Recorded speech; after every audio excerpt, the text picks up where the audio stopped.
Bonjour à tous, ravi de vous retrouver sur canalturf.com. Nous allons évoquer le programme dominical de ce 11 mars avec un KT+, qui aura pour cadre l'hippodrome de Saint-Cloud. Il s'agira du Prix de Provence, une épreuve courue sur la formule handicap. L'épreuve me semble relativement ouverte. J'ai toutefois placé en tête de cette course numéro 11 You Make Me Crazy, qui reste sur une deuxième place encourageante obtenue sur l'hippodrome de Cagnes le 11 février. Il est présenté par François Rowe, toujours efficace dans les tournois de Sedakabi. Sachez également que le cheval s'aligne au départ de son premier handicap.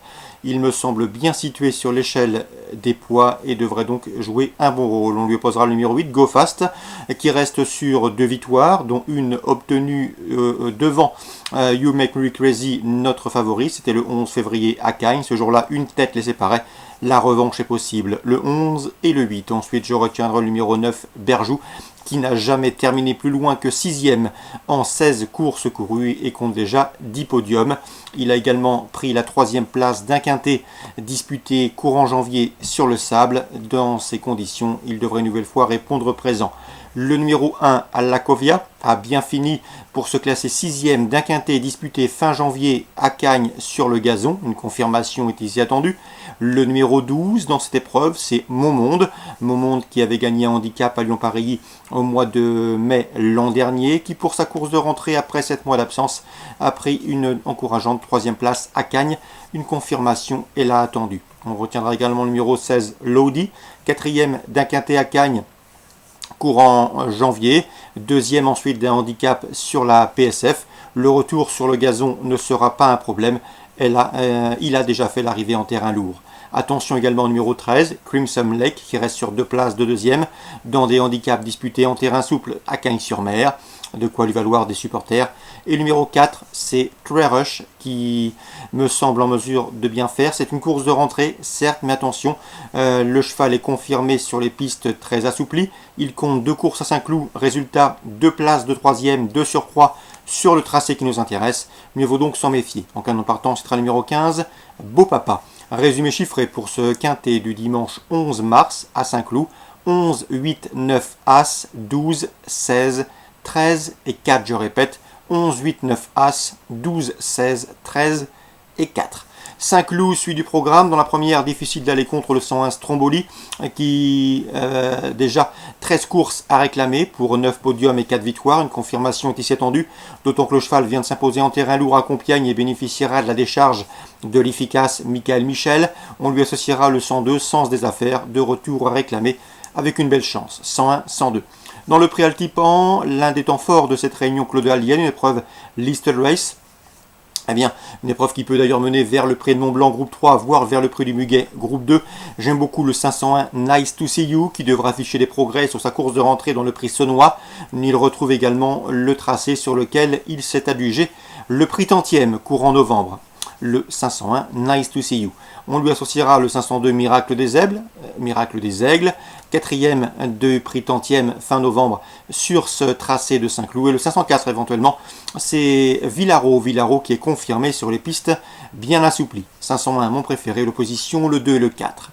Concernant Bordeaux en Réunion 2, dans la première j'aime beaucoup le 108 Duo Agité, présenté par Émeric Thomas. Le cheval est déféré des 4 pieds pour cet objectif, et notez que sa dernière sortie corde à droite a été couronné de succès. C'était au mois de février, début février, le 5 pour être précis, sur la piste de Châteaubriand. Le 108 du agité, une course visée.